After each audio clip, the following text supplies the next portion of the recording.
Olá, sejam muito bem-vindos ao CB Poder, que está no ar ao vivo na TV Brasília e nas redes sociais do Correio Brasiliense. Eu sou Carlos Alexandre, estou aqui com minha colega Samantha Salum e hoje nós recebemos o deputado Padovani. Ele é relator da Comissão Externa da Câmara dos Deputados, que investiga a queda do avião da Voepaz. Participe do programa em nossas lives do YouTube e do Facebook. Lembrando que todo o nosso conteúdo também está disponível nos principais tocadores de podcast. Deputado, muito obrigado pela sua presença aqui no CB Poder. É um prazer recebê-lo. Obrigado, Carlos. Obrigado, Samantha, pelo convite. Nessa oportunidade de comentar um assunto tão triste. Eu começo falando... o senhor vai dizer, inclusive, se é uma coincidência ou não, mas o senhor, inclusive, é de Cascavel, da cidade de origem, de onde partiu o avião da Voepaz. O que o senhor tem a dizer, as primeiras considerações que o senhor acha que precisa ser dito em relação a esse episódio? Olha, sou do município de Cascavel. O Cascavel é uma cidade do interior do Paraná, longe, 500 quilômetros de Curitiba, então uma cidade com 350 mil habitantes, mas que conserva ainda aquela interiorano, então uma cidade que todo mundo se conhece. Então foi muito triste para nós esse acidente, essa fatalidade, com 62 pessoas mortas, delas 21 do município de Cascavel. Bem, quando o presidente da comissão... Conhecia a esposa do cartorário, a Adriana, que também era tabeliã, conhecia a família Zini, e marido e mulher, 2 jovens, conhecia uma menina que iria casar, que estava indo encontrar o noivo, conhecia os médicos.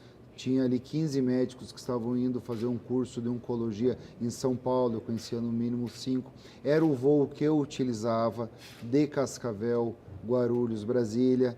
Então, assim, Cascavel é uma cidade... Nesse mesmo avião, deputado? Nesse mesmo avião. Utilizei ele muitas vezes, o mesmo avião e o modelo que a Voepaz faz.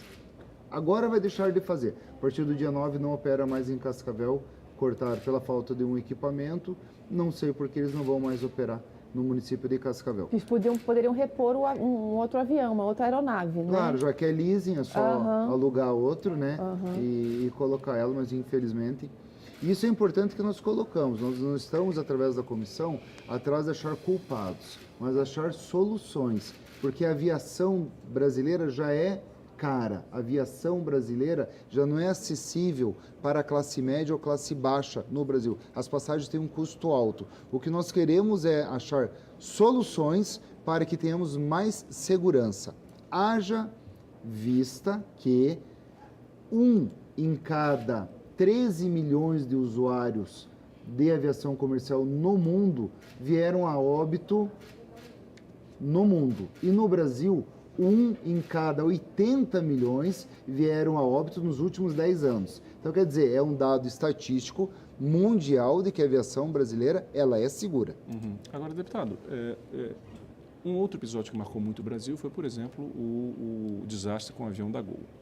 Né? E o senhor lembra muito bem que logo em seguida ao desastre houve um debate muito grande sobre, por exemplo, as condições dos operadores de voo.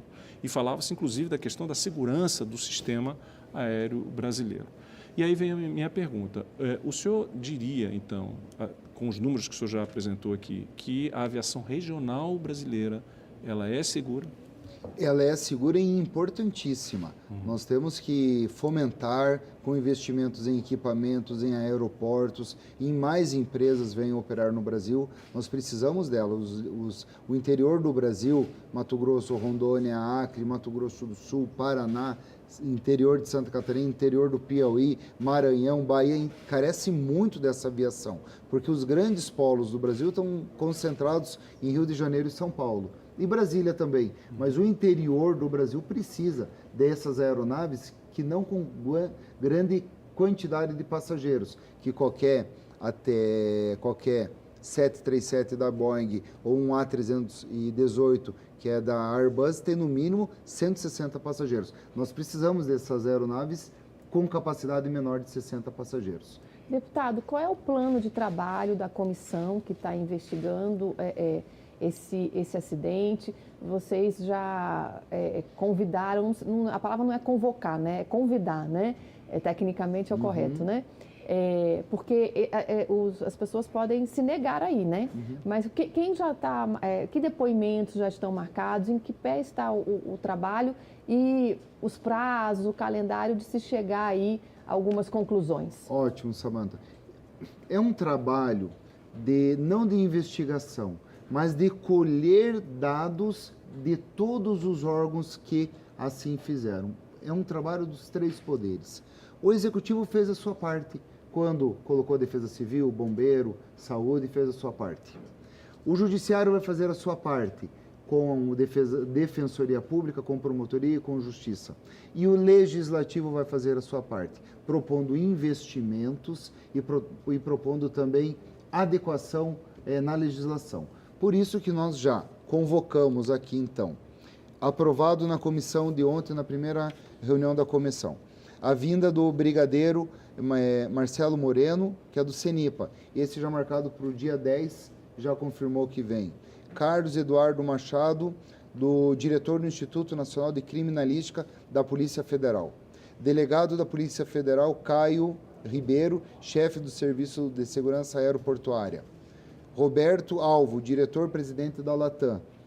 José Luiz Felício, presidente da Voipaz. Aqui é importante, tanto se fala da Voipaz, ele vai ter o canal e a oportunidade de dizer o que a empresa fazia, se defender, se explicar, se tudo o que dizem da empresa é isso, se ele tinha excesso de trabalho dos funcionários, se a manutenção era boa, da onde, tudo isso ele vai poder falar, de como era feita essa joint venture com a Latam, por isso que a comissão é muito importante. Também, representante do escritório de investigações da França, e também no Canadá, onde mais se tem esses aviões, representante da ATR, o senhor Tiago Pereira, doutora Luciana Jordão, da Defensoria Pública do Estado de São Paulo, do doutor Sérgio Oliveira, procurador-geral da Justiça de São Paulo. O presidente da Voipaz confirmou a presença? E também do prefeito municipal da cidade de Cascavel. Ontem nós, na pré-agenda, antes de aprovar, convidamos o presidente do CENIPA, que já confirmou. Agora nós queremos trazer essas 13 pessoas até 31 de dezembro, para ter as oitivas desse 13 nesses meses que ainda temos. A Câmara vai ter no mês de setembro um esforço concentrado a partir do dia 10 do CENIPA, e aí nós vamos fazer o calendário com as vindas dessas autoridades para serem inquiridas pelos deputados até dezembro. Depois disso, nós queremos apresentar o relatório até fevereiro. Um relatório conclusivo, mas se for necessário ou se for oportuno fazer. Se precisar jogar para março, abril, maio, nós vamos jogar para frente. Há uma grande expectativa agora para a semana que vem, porque a FAB já divulgou que, se não me engano, na próxima sexta-feira, na próxima quinta-feira, será feita uma coletiva já para apresentar um relatório preliminar. O CENIPA. Mas a FAB também está divulgando essa, acho que junto com a... porque o CENIPA Centro é da FAB, de Investigações. É da FAB. Para divulgar já um relatório preliminar. O senhor acha que esse relatório preliminar sobre as causas do acidente já interferem aí no trabalho, no caso positivamente, já vai traz mais dados para subsidiar até as perguntas que serão feitas? Não interfere, mas se somam. E por isso que a vinda do presidente do CENIPA é após a entrega do relatório, que vai ser no dia 6, e a convocação dele, o convite dele, é para o dia 10. Então, a partir daí, começa a se montar esse quebra-cabeça. O que houve? Foi gelo nas asas? Se foi gelo, o equipamento funcionou? Se não funcionou, o que tinha que ser feito? Se funcionou, por que caiu? O senhor até acho que tem um dado importante, que vocês já estão já avançando nessa questão de como esse avião opera no mundo. E o senhor tem algum dado de que realmente, de forma geral, até o que se sabe até hoje, o desempenho do avião é positivo, né? Sim, é uma aeronave com mais de 40 anos de uso, já está homologada desde os anos 80. No mundo? No mundo todo, desde os anos 80, era o ATR-55, depois o ATR-72, e ele vem se modernizando. Ele é um biturbo-hélice, asa alta, para aviação regional, extremamente econômico e versátil, que utiliza pistas de até 1.600 metros, com 30 metros de largura. Quer dizer, um avião jato, por exemplo, tem que ter 45 metros de largura e uma pista de 1.800 metros. Então, ele é um avião para aeroportos pequenos. Existem 1.000 aviões desse trabalhando no mundo e apenas 10 acidentes. E com gelo, nós tivemos 2. Inclusive, nós fizemos alguns levantamentos já e localizamos que a Aérea Caribbean, numa investigação, caiu próximo a Cuba. A Terra informa que esse voo prosseguiu normalmente até que ocorressem condições meteorológicas extremas na rota, em consequência dos quais a aeronave entrou em severa condição de congelamento. A altitude era 20.000 pés, a velocidade do ar reduziu a aeronave, que estolou, e juntamente com erros da tripulação em lidar com essa situação, causaram o acidente. Veja, se a gente já teve um acidente em 2010... Situação similar, né? Muito similar. Que houve um congelamento e a tripulação não estava treinada. Aconteceu. Qual que é o treinamento que tem que haver? É isso que nós queremos. Nós não queremos, através da comissão, achar culpados, não queremos apontar erros, mas queremos apontar soluções. Aprimorar procedimentos, né? E principalmente a verdade. Que a verdade esteja acima de tudo. Há um dado muito importante, que como eu falei no início, que 80 milhões de pessoas, de 1 a cada 80 milhões, entram ao óbito no Brasil. Para você ganhar na cena é 1 em 50 milhões. Estatisticamente, realmente é muito mais fácil você ganhar na cena, no mínimo quase o acidente. 1,5 vezes mais fácil você ganhar na cena do que sofrer um acidente no Brasil. Mas nós temos que deixar claro que nós temos que avançar. E um outro dado, no estado do Paraná, o estado que eu sou, falecem por ano 550 pessoas nas BRs. 550 pessoas. As então, rodovias são muito mais perigosas. Muito mais. Aí você coloca ali acidente nas PRs e acidente com os motociclistas nas estaduais e os motociclistas. Quer dizer, esse número é muito maior. Por isso que a legislação avança, existe cinto de segurança, por isso que existe capacete, e por isso que existe limite de velocidade, que isso tudo o legislativo trouxe. E o importante é que o senhor está ponderando aí que esse acidente, claro, tem que ser muito bem apurado, uma situação dramática que chocou o país inteiro, até, enfim, pela perda humana, né, pelas perdas pelas vítimas, né, e pelas famílias que estão sofrendo tanto, mas que não é para se causar um pânico generalizado para qualquer passageiro que vai entrar num avião, né, porque se gera toda essa comoção, que gera esse medo, que gera até pessoas desistindo de andar de avião. Então é importante reforçar esses dados de que a aviação aérea no Brasil ela é segura e que estatisticamente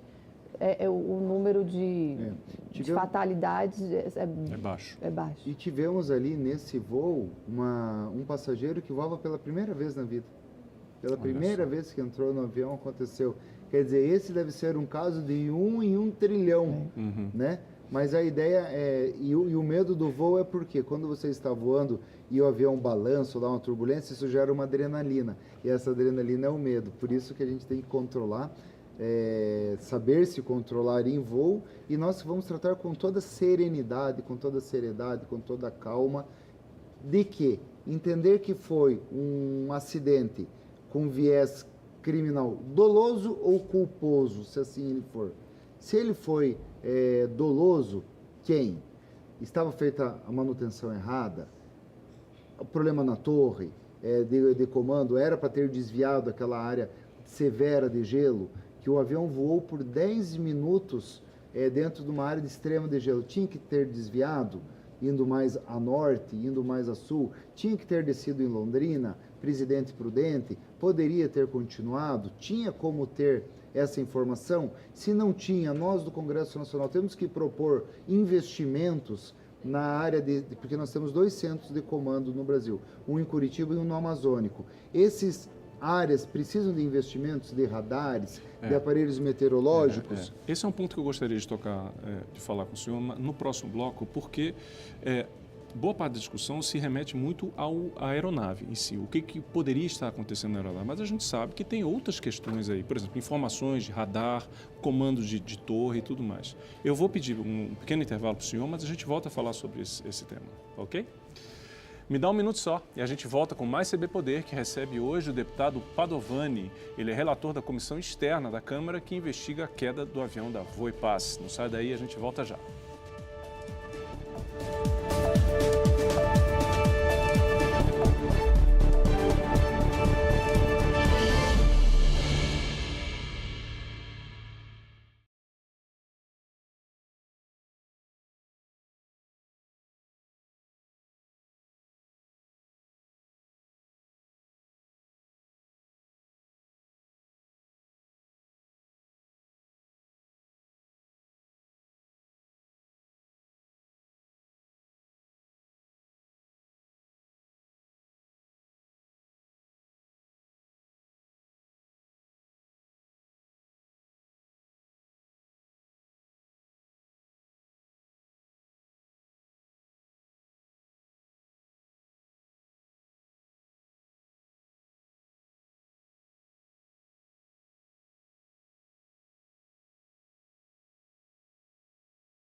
E a gente volta para o segundo bloco do CB Poder, que recebe hoje o deputado Padovani. Ele é relator da comissão externa da Câmara dos Deputados, que investiga a queda do avião da Voipaz.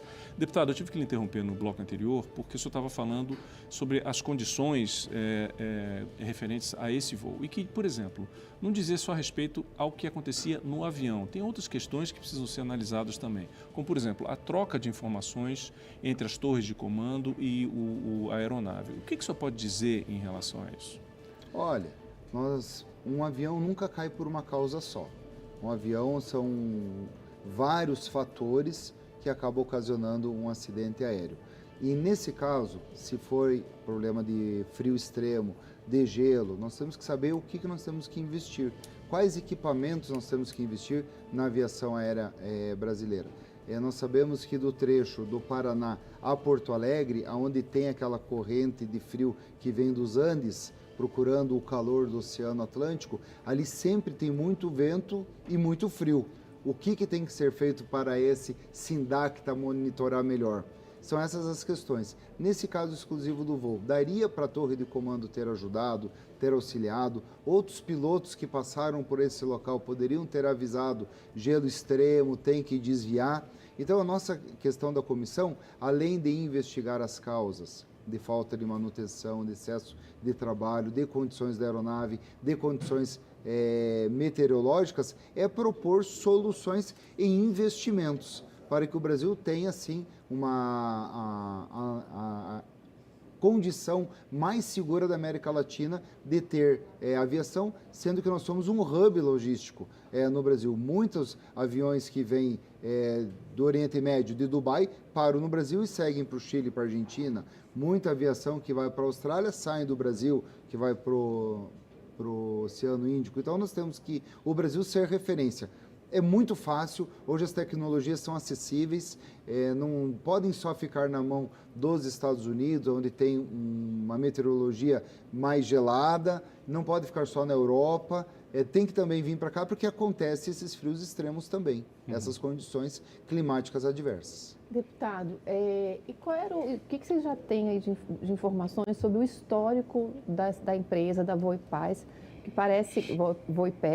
que parece que já havia um acúmulo de reclamações na ANAC e até que, em relação a essa empresa, e até que ponto realmente pode-se chegar a alguma conclusão de que houve omissão de autoridades fiscalizadoras, o que o senhor tem aí de informações já sobre esse histórico? Tudo é muito preliminar. Nós não queremos quebrar empresa nenhuma, nós não queremos criar condição que as empresas tenham uma dificuldade financeira maior do que ela já vai sofrer.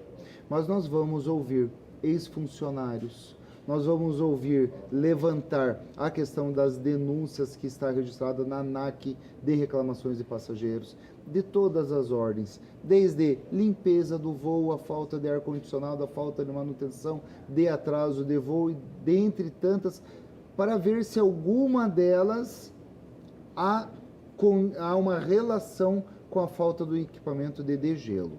Ponto.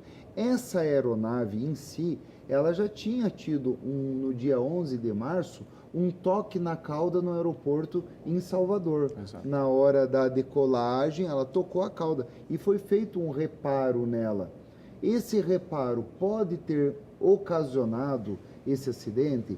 A aeronave estava vibrando, nós temos alguns dados que mostram que oscilava demais a velocidade dessa aeronave. Então, são vários questões ainda muito preliminares, mas que nós vamos juntar. E esse é o fórum adequado, é a Câmara dos Deputados, porque aqui nós vamos trazer elementos da Polícia Federal e da Polícia Civil, do Ministério Público Federal, do Ministério Público do Estado de São Paulo, da Defensoria, do CENIPA e da ANAC. E vamos trazer todos e confrontar as informações do presidente da Voipaz com o que diz esse órgão, com o que diz esse. Então, tem problema de reclamação? Tem. Mas eles são reais ou eles são um caso tipo comercial apenas? Não, tem relação com segurança de voo. Aí a comissão vai trazer. Mas e esse número que já foi foi divulgado de que teriam até 4.000 reclamações na ANAC contra essa empresa. Esse número, ele proporcionalmente, ele é um número realmente alto ou não, comparado com as reclamações das outras empresas, é um número que já se considera uma média ou isso já chama alguma atenção? Chama um pouco de atenção pelo tamanho da empresa, que é uma empresa pequena. Mas não posso afirmar se há correlação com o acidente. E isso era questão de quê? De limpeza, de atraso, de custo, de devolução de dinheiro.